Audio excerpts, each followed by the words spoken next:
if you want to ask any more about further reading, then feel free to do that. Just to say what I plan that we will do. At the heart of the question, we'll touch on other questions, but the heart of what we're reflecting on is how, as Christians, we should view the phenomenon, the reality of political authority. And I'm going to approach that primarily through the biblical material on political authorities and how God's people understand them and relate to them as the people of God.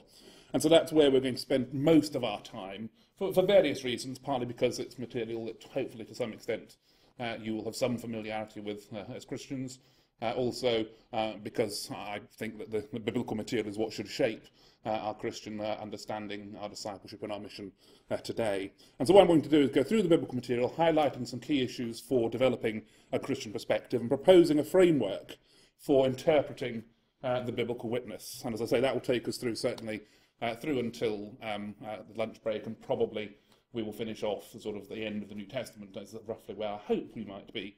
I hope we'll have got through Jesus and the Gospels, and we'll be more or less at that stage by the time we break for lunch.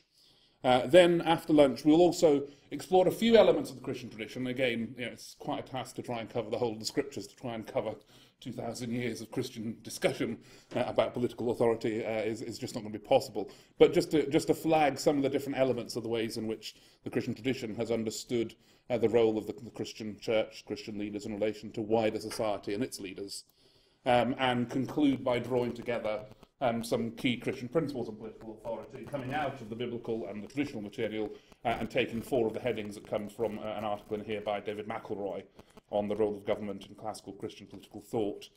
He draws out 4 themes, and I'm just going to give you those from his work. David has written on, he's a barrister